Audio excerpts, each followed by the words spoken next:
and this is really geared to our communities that are all over the US and beyond. We help bring this to where people live, work, and pray. And so we focus, our work at TCP focuses on the express side, and our umbrella organization, the IHI, focuses on the respect part. So we have lots of different calls to explain a little bit more about what we do, but I want to kind of focus on what our communities are doing today, because I'm really excited about what we're hearing. And so I am going to just do a quick hit of what our agenda will look like. So we're going to spend the next 55 minutes. I'll start with a little bit of framing on why talk about bright spots, why this call, kind of how it came about. And then we're really going to dive in and share stories. And so we're going to we have 5 wonderful community champions who are going to share a little bit about their bright spots. And I want you all, this is your call for community members who have been with us for years, and those that are brand new. We want you to share, use that chat box freely. We are really big on having people connect on chat. So type in, ask each other questions, and also share along with us. And so we hope to get to any questions that you guys might have. But this is a time to just hopefully share what's going well, some of those bright spots in the community. And then we're going to do a little bit of opportunities and wrap up at the very end. So I hope that sounds okay. So let me just share a little bit about what we did last call. So we have these monthly community calls, and last month we talked a little bit about messaging and how do we repurpose and reboot given everything that's happening in COVID-19. And so we really started by reflection. And asked folks on that call, what caused concern about COVID-19? And we developed this wordle based on your responses. And so it's striking to see what was really causing people concern about a month ago. If you aren't familiar with the wordle, those responses that that multiple people have the same response are the ones that are in bold. So you can see some of the commonalities in there. And so we turned that into a wordle, but we also gave people an opportunity to think about, well, on the flip side of that, what is causing you hope about the COVID-19 pandemic right now? And so I was really excited to see, and you may have seen this in other calls you've been on, community, kindness, unity. These are major themes that people are thinking about right now in terms of hopefulness. And really changing for the good that really stood out to us. So we wanted to continue with this theme of hope today on our call. And we wanted to hear more stories to really help you all share what is bringing you hope. So before we jump in, I'm going to spend a minute. So we like to do this in Conversation Project, and let's figure out how can we decompress first before we jump into the content, and getting some things off of our chest. And so there's a lot of overload right now. And so for me, my overload, what I'm calling it these days, is I have information overload. And there's so much coming at us right now, for better or for worse. A lot of wonderful webinars, a lot of information, and people are learning as we go. I am at the point where I'm like, I can't almost absorb anything anymore. A friend of mine noted when we were trying to get a bunch of friends together post-work, she said, I have Zoom overload. I love you guys, but I can't do another Zoom with you. We have to figure out something else. So what I would like to do is give you a chance for you all to just take a moment, think about what is your overload at the moment, and go ahead and pop that in the chat.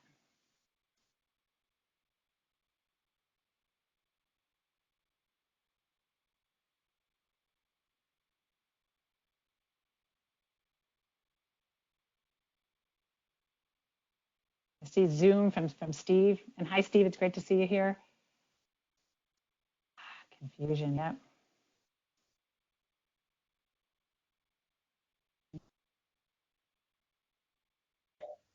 Yeah, Patty, I'm kind of zoomed out. Okay. Yeah. Right, like, and I see this is kind of a theme in some of the comments as well, right? Annie is going to share a little running a festival that's 2 months long. That's quite an endeavor. Zoom, gloom and doom. All right. Yeah. Thank you for sharing. This is really helpful. Crisis mode. Hi, Patty. Too much crisis, not enough planning and thinking time. No end in sight. Hi, Jackie. I see not being able to visit grandchildren and children. Yeah, I'm with you with that. Although I don't have grandchildren, I just need to caveat that. Not yet. All right, I love this. Fuel for my extroversion. I love this, Tiffany. We have to explain what that is. So go ahead and just, it's a time to just get this off of our chest. It's important for us to think about and acknowledge what we have going on at the moment. And so what I want to do, you can go ahead and keep doing that. What I now want to, so we've got our overload out, and I want to turn us to bright spots. So sometimes, you all know the saying, can't see the forest for the trees. Y'all heard that before? So sometimes we get so involved in the details of the day-to-day or the details of this pandemic or of a problem, the gloom and doom, right? I saw this in the chat, that we aren't taking a step back and looking at that situation as a whole. And as I've connected, as TCP has connected with some of you on the phone, we've had multiple phone conversations. I've been doing a lot of reading. We've heard from groups on various calls. I've been hearing such positive stories of change, swift change from in-person to virtual connections, supporting and reaching people that you may not necessarily have reached before. And those bright spots, that's what this is a definition from just a simple definition from the Webster Dictionary. These bright spots really is what today is all about, because I have just been so heartened for those bright spots. So I'm going to shift gears now, and I'm going to do a little bit of group sharing here. So I want you to take a moment, and we're going to have 2 moments to do this. This is not the only time. You may have thought about this because we asked you to come bring your stories. You may have thought about this before. I'd love for you to start sharing in the chat. What is one of your bright spots in the moment? Perhaps it's how you're reaching people to support conversations. Maybe you haven't reached them before, or maybe you have reached them before and they're redoing it.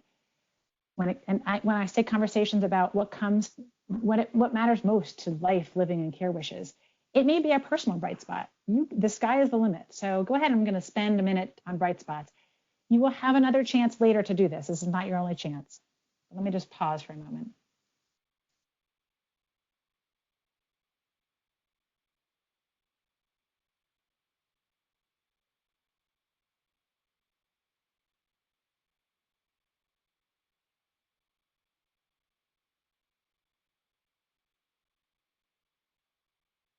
I'm loving these. And hopefully as you type in, you can then take a look at what people are sharing. Community members being more complementary and partnering. I love this, right? We're in this, and people are connecting together. Making COVID is making this people aware of our mortality, right? I agree, right? This is right smack in our faces. This is a time for talking. Right, so keep sharing these bright spots. And we're going to learn a lot from you all today on this call. And we're going to continue on this theme of bright spots. Right, keep those coming. If you also see something in the chat that's resonating with you, go ahead, keep chatting with folks as we go through some of our stories today. I'm going to share just quickly, and then we're going to get to our folks, some of our bright spots. So this is our small but mighty core team at the Conversation Project. It's not just during COVID, but they're my bright spots always. I'm going to get choked up because I just am so in love with my team. They keep us laughing. This is a normal conversation we have. We have connection points, and they really have kept my spirits up during this time. During this COVID time, Kate DeBartola, who leads our team, along with Harriet Warsaw, our former lead, said, why don't we get some of the old team back together, get the gang together and share some stories and hear what's going on with them. So we had a team group reunion. And again, you can see by smiles, we are all about, people think death and dying is gloom and doom. It is not. And I know everyone that's on this call can recognize that as well. And so these are some of my personal bright spots. You all here are one of the greatest joys. I never thought I would be so vested and so passionate about this work. I had started in maternal child health, and I thought folks that work with moms and tots are some of the best people on earth. But I got to tell you, end of life care and conversations around what matters to life and living, you all are our bright spots. And so this is just a map of if you zoomed in, you could see more going on in the US, but you see this is a map of community champions like you who've been answering some of our surveys. And you can see kind of a heat map of where people are. But we have a lot of folks that are doing some really phenomenal work. And so we're going to share some of that today. I just want to point out a few things. There's been some really amazing chatter going on in the media, and you guys have probably seen a lot of these articles. One in particular that really brightened, kind of was our bright spot. Massachusetts General Hospital was interviewed in a Boston Globe article along with some others about, the article talks about, do I want a ventilator? Coronavirus prompts more people to consider or revisit end-of-life care. And so these group of residents in the hospital recognized that these serious illness conversations for themselves are not something that is far in the distance. We need to do this now. So it is a tragedy that this has to happen, but it's also a really big bright spot, I think, as doctors are walking the talk. And what we are hearing is that there is a whole host of clinicians that are clamoring to palliative care specialists and those that have been having these conversations for years saying, we need these skills and we need them now. So the craving having those skills really is exciting for us. I think it's really, we've had some stories about surgeons who aren't doing their elective surgeries, pairing up with palliative care folks who are calling patients and individuals in the communities at home and saying, I want to be on these calls, I need to learn from you. So I see that as a bright spot. Another one that's really huge, that is equally a tragedy, is equity. We have seen a lot of the spotlight being shined on what has already been in our system in terms of racial injustice and structural racism that's been in our system. This is really shining a spotlight on something that's happening now. Our communities of color are being affected.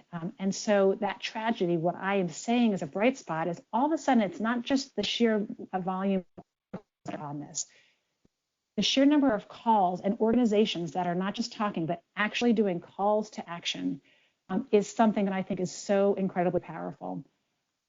Lastly, we hear a lot of stories and a lot of story sharing in terms of people who have been doing these conversations and kind of thinking about their own life and death, and actually sharing stories about what really matters, that thank goodness I have done this. So the Institute for Healthcare Improvement, I mentioned IHI before.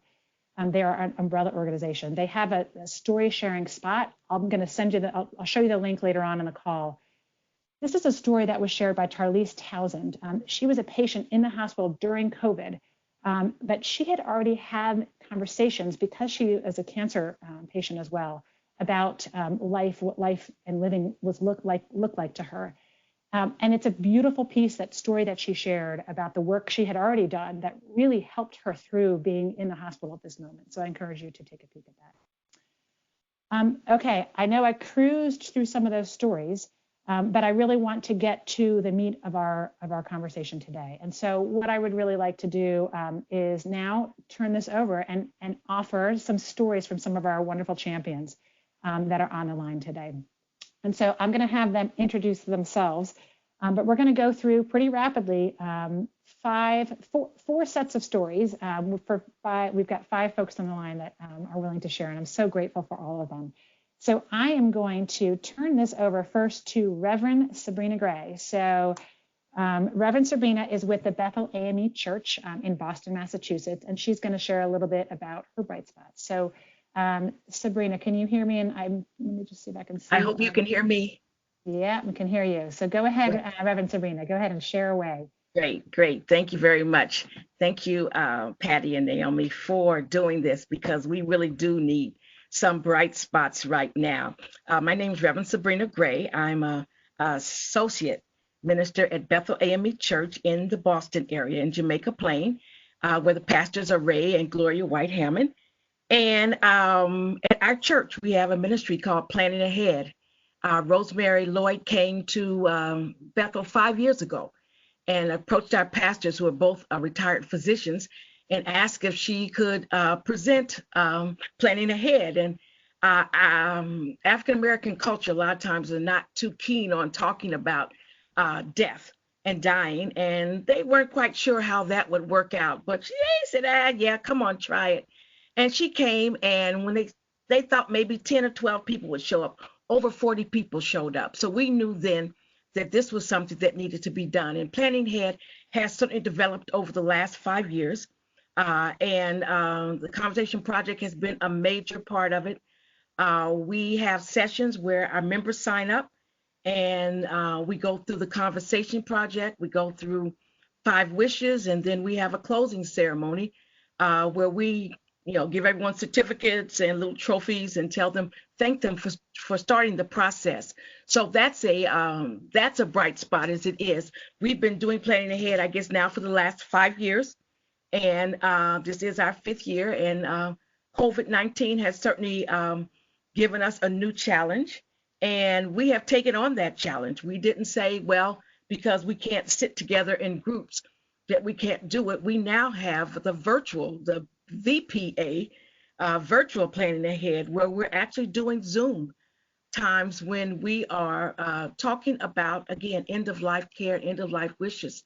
I guess just a couple of bright stories with that is, again, we have people that come on Zoom. A lot of times, we've had about 3 sessions so far, and a lot of them have been return people who said, I've started talking about this, but I haven't quite finished it yet.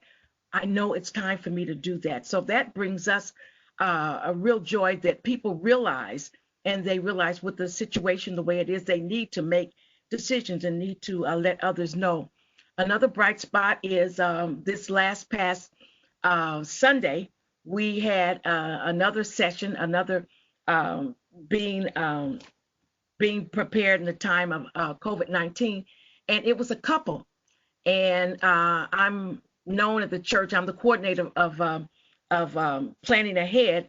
And when we first started, before we sort of normalized everything, when people saw me coming, they'd walk on the other side of the church saying, "Here comes a deaf lady." So, but right now there was a couple who told me, I guess about 2 years ago, "Oh yeah, we're gonna do it. We're gonna do it. We'll be there." Yeah, and each time no pressure, I just sort of gently remind them, "Have you all thought about it or talked about it?" This particular couple showed up, and it wasn't a lot of times when we have couples come, maybe the husband comes or the wife comes, but both of them were there, and we actually did breakout rooms. When we do the virtual Planning Ahead, we do breakout rooms, and we allow people to go in breakout rooms, and we send some of our champions, and those are people, our champions are people who we've taken through the whole training, how you would possibly run a Planning Ahead session. So in the breakout rooms, people are able to go in there in small groups, and sometimes we send them in there by themselves to talk, and sometimes we go with them. So that has really been, and God has really sort of raised up, champions and people that are passionate about what we're doing, and they've come alongside. So Pastor Gloria's been really helping a lot, because as participants come to the virtual Planning Ahead, they have lots of questions, and there's some fear, and we've really been able to really give people as much of an answer as we can, and we give them hope, knowing that even they can plan ahead, knowing for when that time comes, even if it isn't at this particular point. And I guess one other bright spot, and I thought about that this morning, and Patty, I don't even know if I shared this with you, but one of the congregants at the church shared with me, she has a son who's about 9 years old. And I guess they were reading a story at school, and he came home that evening, and just out of the clear blue, and he asked his mother, "Mom, are you planning on being cremated?" And she looked at him, she said, "What?" And he turned and said, "Because you have planned ahead, haven't you?" And that was such a heart warmer for me, because here the child sat in church probably Sunday after Sunday that we've been talking about planning ahead, and there he was actually posing the question to his mother, "Mom, you have planned ahead, right?" So again, those are bright spots. Certainly we do have hope that that we have made those steps, and we are continuing to make those steps to plan ahead. So I hope this has really brought bright spots to you, that you will see, again, some of the great things that the Conversation Project has really, really helped us to do. Thank you. Reverend Sabrina, thank you so much. I love those stories, and how so much this is ingrained. And you are people are not shunning you as the death lady anymore, but embracing this, especially the 7-year-old. Yes. And I just love how you give people space to talk about first. Let's just have that space to share how people are dealing in general. Yes. And I love that. Thank you so much for sharing. If anyone has questions or thoughts, I forgot to mention that as some of our stories are sharing, go ahead and pop those in the chat. We're trying to scan to see what's happening. I'm going to go ahead and move. Thank you so much, Reverend Sabrina, for all of that you're doing. And I'm going to go ahead and move over to Leslie Dietrich and Ann Mitchell. So Leslie and Ann are our dynamic duo. Leslie is from the East Bay Conversation Project, and Ann is from the Pacific Center for Human Growth. And so they're going to share a little bit. This is all out in California. So they're going to share a little bit about their bright spots. Well, thank you, Patty. As Patty said, I'm Leslie Dietrich. I'm the project coordinator for the East Bay Conversation Project.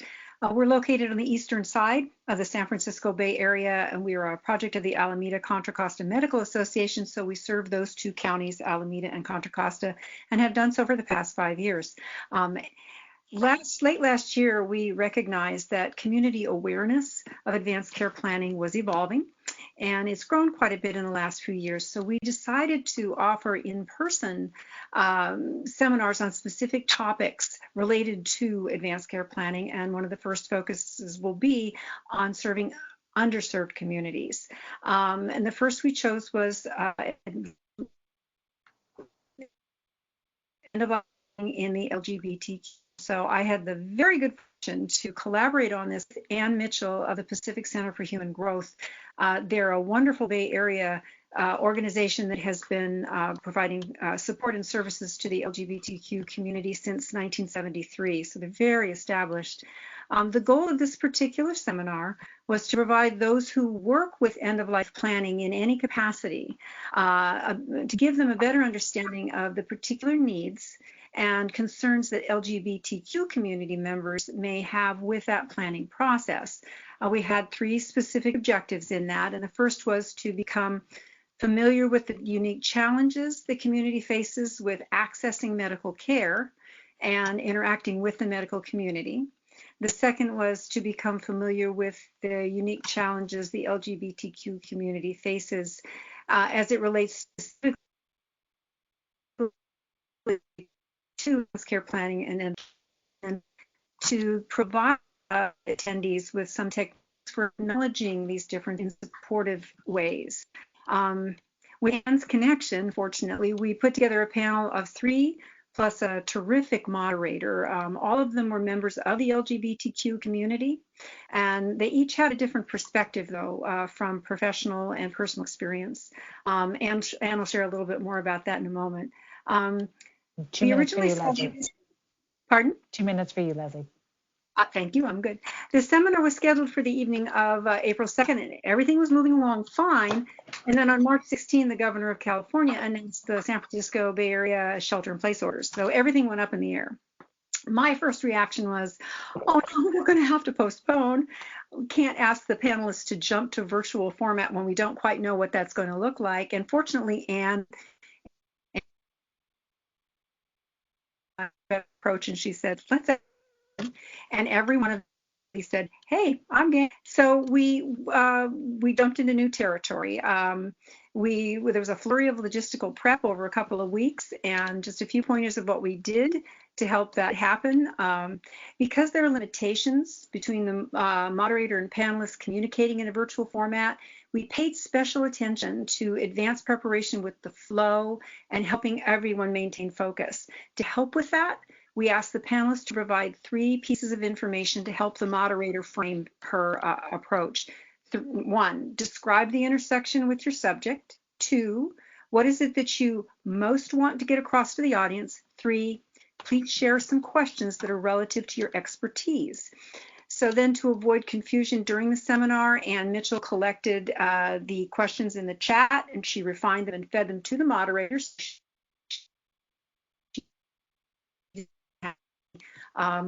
When the moderator was disconnected and Ann jumped in, thank goodness. So we had a little thrill there, but it worked out. Yeah. We ended up having 57 people participate, which is more than we anticipated to get to see in person. So we were very excited about that, and it was a very rewarding experience.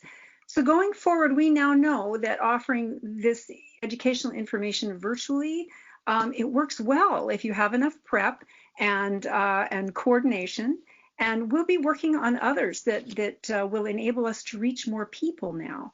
And so that is our bright spot that came out of the scramble to adjust that we were thrown into a couple of months ago. So now I'm going to turn this over to Ann Mitchell, and she's going to share more details about the panel makeup and what we wanted to accomplish with this particular seminar. So Ann, take it away.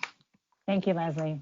Oh, thank you, Leslie, and thank you, Patty and Naomi and everyone else who's here today. It was really collaborative and really fun. I work at the LGBTQ center called Pacific Center. I'm a 59-year-old as of yesterday, white, lesbian. That's how I identify. I work as a program manager. I'm a clinical social worker, and I manage 2 programs, one for the peer group program. So it's folks come to us from the community and run peer groups, and then I run our older adult programming. So putting together the panel, I reached out to just connections I had, and then through them found other people. So for instance, one local gay attorney doesn't focus on estate planning, so he gave me the name of a lesbian who identifies as white, and she was on the panel. And then the moderators, a therapist and a radio host, and I'd seen her moderate another panel. And she is an older white lesbian. And then also had a community member who's a younger Black butch lesbian who I had seen on another panel talk about their experience in the death of their partner. And then a nurse practitioner who works in palliative care who identifies as an older white lesbian. So you see, it's really heavy with the lesbians. And that's what happens. Sometimes the panel looks more like the person helping to plan it. So some of the gaps that Leslie and I talked about on the panel who were, representation was clearly people of color and male identified folks, and also anybody who identifies as non-binary. So if and when we do this again, we will be sure that at least half, if not more, of the presenters are people of color, and then bring in some male identified folks, so maybe some non-binary. We wished we could have had more people on the panel. We had more people in mind, but we wanted to get kind of that cross-section of different people's experiences and how they intersect with the LGBTQ community in advanced care planning. So 2 more minutes, Ann. Great. So what else to say? We just really wanted to increase awareness, curiosity, and sensitivity to the LGBTQ community. So what does that mean? That means the caregiver that you're meeting with could be LGBTQ, even if the patient or, let's say you have a caregiver and another person does not identify that way. So to keep in mind in the family constellations, there's different identities, and you just don't know by looking at people. And even talking to them for a little bit, you can assume someone, when they say they were married to what sounds like the quote opposite sex, that doesn't mean that they identify as straight. So it's many things. We bring so much, we all bring our own biases and assumptions. So just really having that cultural humility when you meet with folks, just really listening. And then sometimes the word family can feel closed off to somebody who's LGBTQ. They might think that when you say family, you mean kind of nuclear family and kind of traditional family. So instead, you can say things like, who is important to you? Who do you trust to make decisions on your behalf? Sometimes it's not the person's spouse, it's really their best friend. And then sometimes in the LGBTQ community, it's an ex-partner who ends up caring for us as when we become ill. We heard a lot of stories like that during the AIDS crisis, and then many, many lesbians got cancer. So that was another crisis in our community. So what else is there to say? I had a little story. It's kind of a sad story, but I just wanted to tell it to you because it's a little bit of an example. Because this person you could end up sitting with them. Somebody, I'll call him Elliot, lived in San Francisco for many years as an out gay man. He did not get HIV during the crisis, ended up needing to move to assisted living. He couldn't afford any place in San Francisco, so he lives kind of in the South Bay here. And he ended up at assisted living, and people shun him there. They won't sit with him, they won't talk to him because he's gay. He didn't want any advocacy to help him move out of there. He had given a big deposit, and that takes kind of some legal work to get out of an assisted living. And it was just heartbreaking to me to learn that story. And I just told him to be in touch if he wanted assistance. But I think it just shows, I wonder, does he have anybody in his family of origin connected to him for end of life planning, or any friends? So that's really tough. But I think a bright spot is thinking of all of you, connecting with people in this way. So it's very moving to me that you are involved in this work. Thank you. Great. Thank you, Anne. Thank you so much. And Leslie, thank you. You mentioned a couple different bright spots in there. And sometimes we need to lift stories that are sad to also lift the bright spots in that. And so I love that you were able to, with the programming, quickly readjust. Planning, the details are in the planning. And so really prepping is critical. And you co-designed with the community that you want to be reaching, and that's so critical. And I see that as a huge bright spot. Totally recognizing, Anne, that there may be people who you would rather, you were missing on that panel. But I think it's so important. So thank you guys for really sharing this. And it was really important for us to hear how can we reach those that haven't been reached. And I think that was a great example. So thank you both. And I'm going to now pass it on. So any questions, any comments, keep going with the chat. And I'm pleased to introduce our next bright spot story is from Andy Engel. Andy is leading, as you heard a little bit before, co-leading this Reimagine Worldwide Festival that was totally shifted because of what's going on right now. And so Andy, why don't you take it away and share a little bit about your stories? Thank you, Patty, and thank you, Naomi. My name is Andy Engel with Stacey Abramson, who is on the call. We co-direct Reimagine NYC, which up until March was a physical New York City-based festival, and we quickly pivoted and we became a virtual worldwide festival that's happening now through July 9th. The Conversation Project is one of hundreds of collaborators. We have other folks who are reimagineers on the call. Garrett Colwell from Austin, Elizabeth Copeland from Seattle. It's nice to have you here. So I think I'm going to focus today on the arts as a bright spot. I think it's important to talk about the role of art and the role of artists in having these difficult conversations, and to reach folks who are not in the center of these discussions. I also like to think of artists as thought leaders and change makers who bring a lot to the table when we're talking about doing interdisciplinary projects. Art can be the spark that leads folks to action steps, whether that's completing an advance directive, naming a healthcare proxy, hosting a virtual memorial, reaching out to isolated seniors, or doing some civic political engagement to ensure that healthcare and death care are more equitable in this country.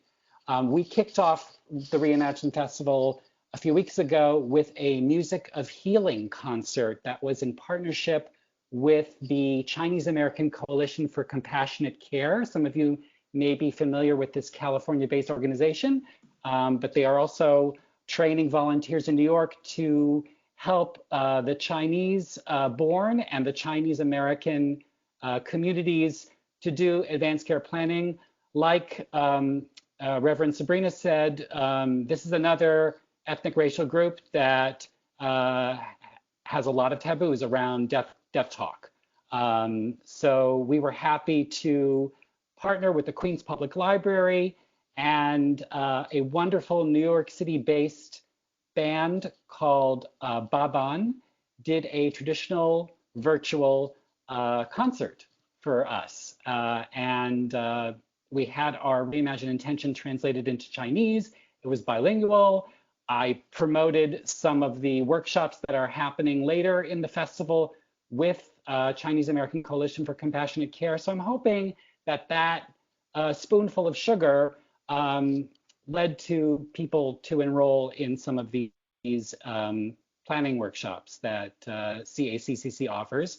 Last Sunday, Patty joined us on a call with Pastor Corey Kennard from Detroit's Amplified Church and Dr. Jessica Zitter from Oakland on COVID-19 and racial disparities in our healthcare system. Yesterday, we had our first salon with a theater company that's based here in New York called Rattlestick, and the topic was the last responders, funeral industry workers, clergy, and folks who are currently mourning the death of loved ones due to COVID-19. That panel featured the first female pastor of St. Matthew's Baptist Church in Harlem, an owner of funeral homes and cemeteries, a trans writer and activist who created a virtual Shiva for her late uncle, and an actor named Keith Randolph Smith, who read beautiful excerpts from August Wilson plays. We're also having some call-in programs for older adults. If you are Zoomed out, get on the phone and join these activities. It's through an artist named Laura Nova, who is the public artist in residence for New York City's Department of Aging. And it includes conversations, activities, performances by guest musicians. When I was on a call, it was Cinco de Mayo, and she invited a Mexican artist to sing some songs. It was beautiful. We're also focusing on teens. So there is going to be an arts activism panel for youth. There's an organization called No Longer Empty that's offering an opportunity to learn about artists who are imagining a safer world during the pandemic. And these teens will be working together to document their responses to COVID-19 through art making and discussion. And then on June 9th, we are hosting an event in partnership with Auburn Seminary here in New York City. It's called Holding Each Other Tight, and it's about Black women resourcing self and community in the age of a pandemic. And those participants will include Reverend Tracy Blackman, Carla Gaskins-Nathan, Dr. Renee Hill, Alua Arthur, which is probably someone that you folks know about, who's based in California and is this remarkable death doula, and a trans media personality named Imara Jones. And I want to say that you can all host events too as part of Reimagine. We're in a Reimagine event now, so I encourage all of you. I will post in the chat links so that you guys can host events and make them public if you wish. I would love to see, for example, Reverend Sabrina, if the work you're doing with the virtual calls can be expanded to other AME churches around the country. Maybe that's something that we can work on. I'm hoping also that we can model this call. We are just discussing now the opportunity to plan 2 events for the remainder of the festival that would include community and faith-based organizations to share what they're doing right now virtually for their populations.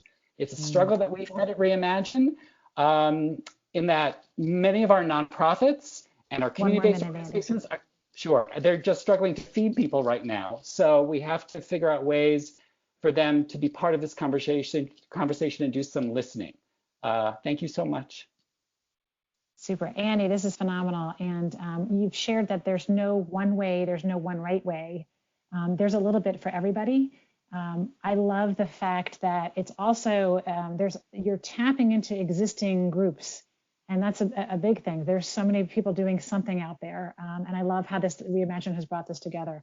I also love that you guys have these events, weekends, different times of the day. And so recognizing that there's so many other things going on for folks, but it's like walking into a giant grocery store with 1,000 different choices. So I appreciate it's a bit overwhelming, but a wonderful overwhelming, right? Thank you so much, Andy and Stacey, who's on the line, and your colleagues. Appreciate it. We've had some folks saying thank you. Your Reimagine link is already up there. Steve's asking if you're in New York. You are physically in New York, correct, Andy? I am physically in New York, but we have colleagues in California and other parts of the country too.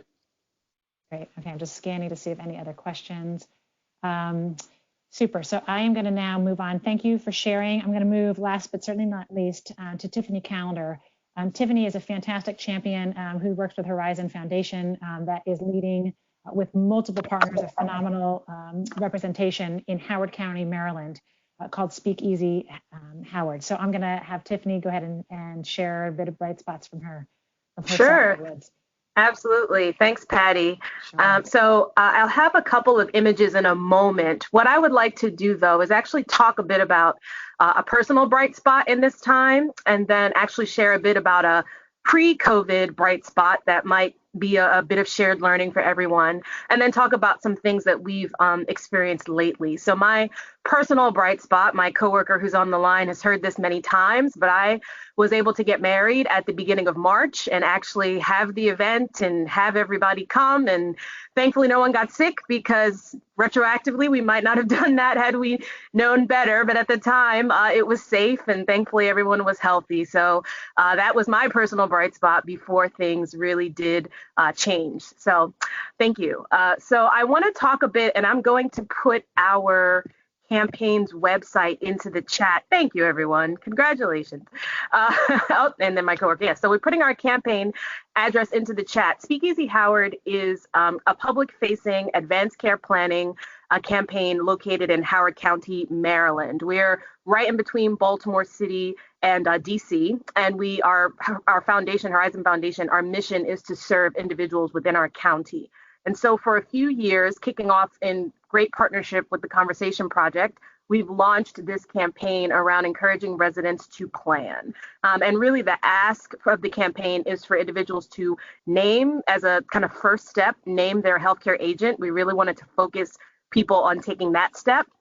And through some legislation that's passed in Maryland, we're really privileged to have the creation of electronic directives be considered legal in our state. So we advise people to not only do the plan, not only discuss your wishes with your loved ones, but to also name your agent and to do it electronically so it's available to providers across the state. So that is what you'll see if you go to the Speakeasy Howard website. So Naomi, if you can pull up that next slide. The thing I'd like to chat about, so what you're seeing in front of you here is the new way that our website looks. And if you go to the site, this is what you're going to see. And one of the things I wanted to touch on and just share was that we learned after doing our public campaign for a few years, in the beginning, our website was very focused on go in, advanced care plan, talk to your loved ones, name an agent, talk to your loved ones, name an agent. And what we learned is that the website was amazing and very well tooled for people that already wanted to talk to their loved ones and name an agent. So people who were already convinced that this was very important to do, they loved the site. It was easy to use. There were materials there. We linked to Conversation Project resources, and they could name their agent immediately. But for people who were thinking, I'm not quite sure, it's not really me, I'm still healthy, we all know the rhetoric that we hear about why people don't need to plan, it wasn't really motivating anyone to consider that this was something that was important to them. So what we had, the firm that runs our campaign, the marketing of it, we asked them, what are our residents organically searching for? What are their Google search results? What are they looking for online? And what we learned was that two things kept popping up. They're looking about how do I care for an older adult or care for a loved one? And they're looking more broadly for estate planning.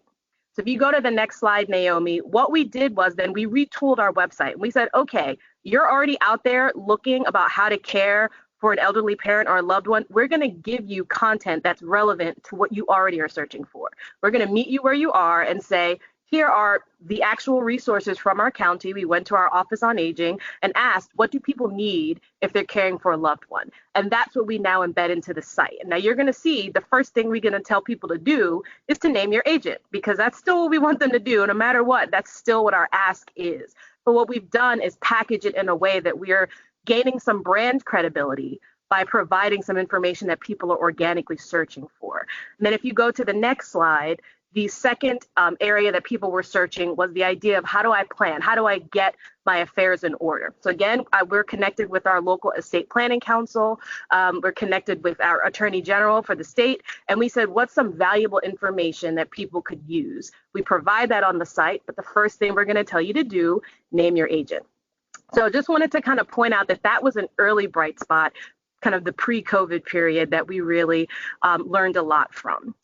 So the next thing I'd like to share, if you go to that last slide there, Naomi, is so now we're in kind of this era of COVID-19. And I want to thank all of you on the call, Conversation Project included, and many of the partners here, because we had internal conversations about, gosh, there's a lot of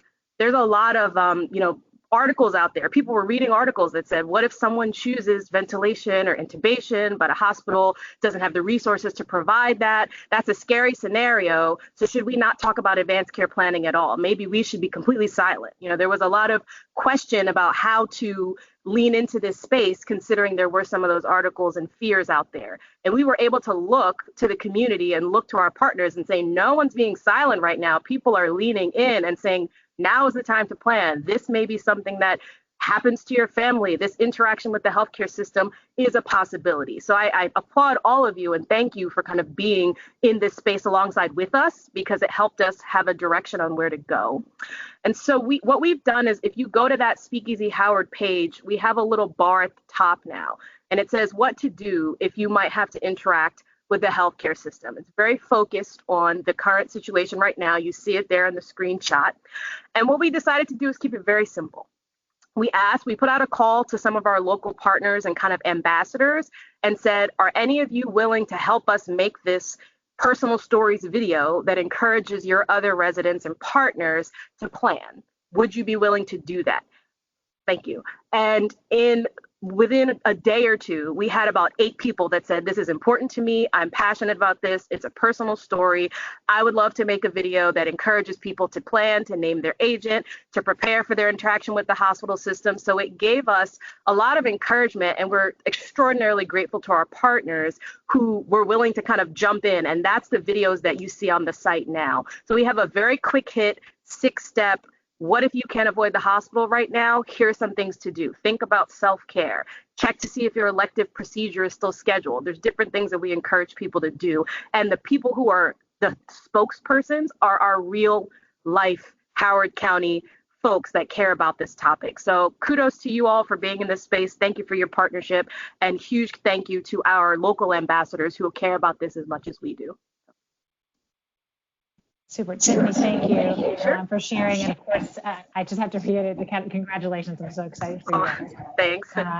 And I love the fact that, and if folks have any questions for any of the stories, and we're going to jump to your stories next, go ahead and pop that in the chat.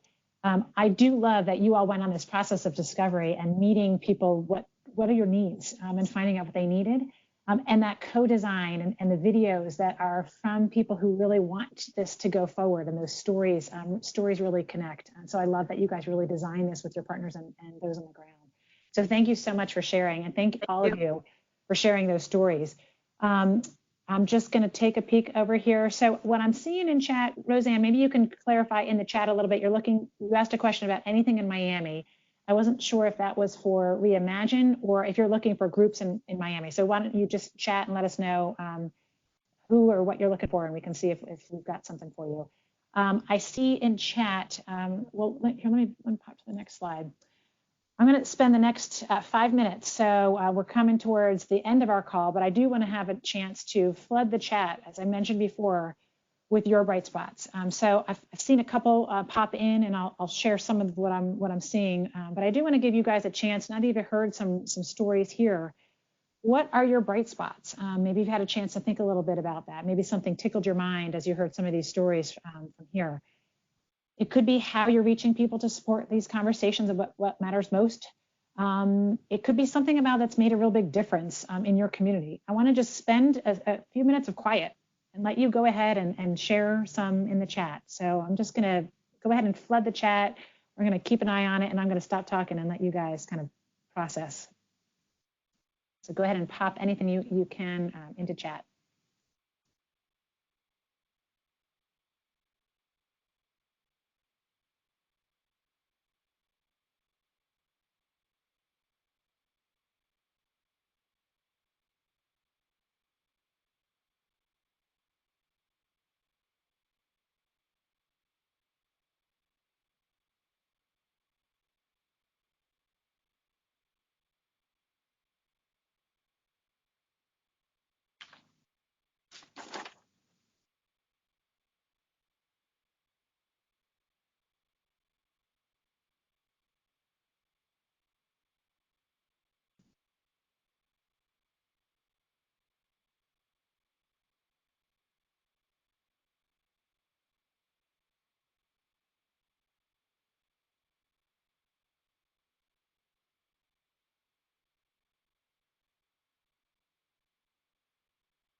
Okay. So I'm loving what I'm seeing. I don't know if you saw me giggle if you're looking up at my video, but I do love the comment about learning that you've learned that you're not so good at homeschooling. A horrible homeschool teacher. I love the chuckles that I'm getting on this.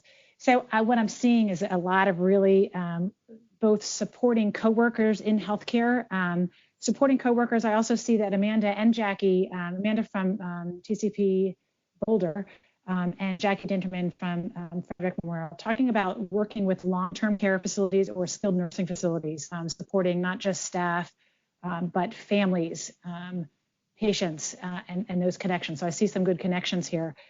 I see a lot of interest in those wanting to complete advanced directives, and really just supporting our community members and family members on self-care and staying safe. And I know that's our number one priority.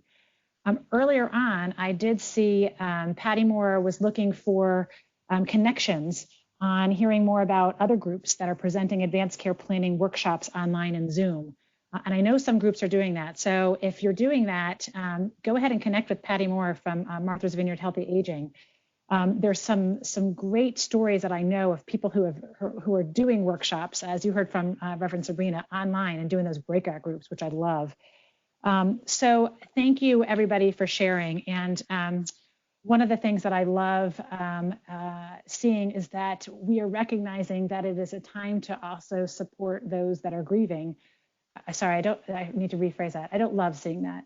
But I do see often that people are really focused now on how can we help others grieve in a way that maybe will stick moving forward. So allowing that space for grieving, and some of those festival activities have been doing that. I'm going to point you to some resources that we have on that and some others have on that, because there's so much really good stuff out there. So in the last 3 minutes, I'm going to wrap us up. Naomi, is there anything else that I have missed? I see more stories are coming in. Keep this coming.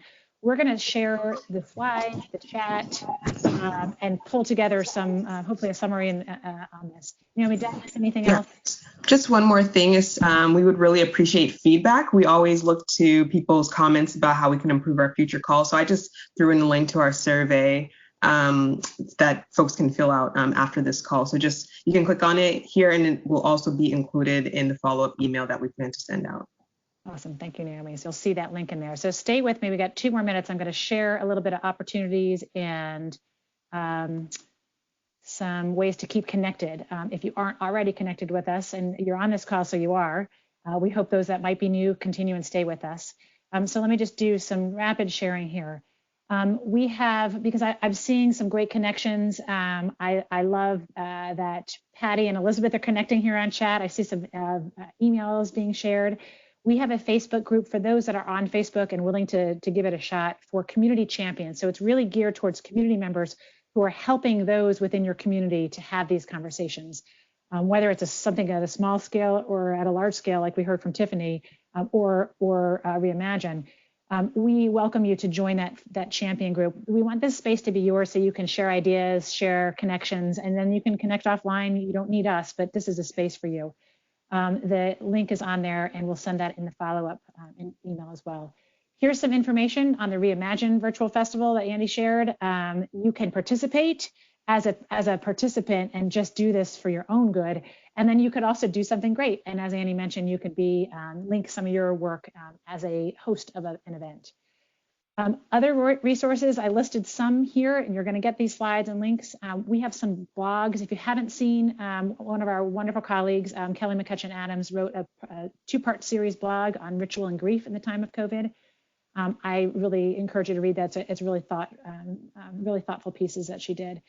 The IHI has that story site I mentioned at the beginning of the call. This is the link right here. I would love for you all to share your stories on that and take a look at those stories. I'm not sure what else is on there yet, but there's a lot that has been inputted.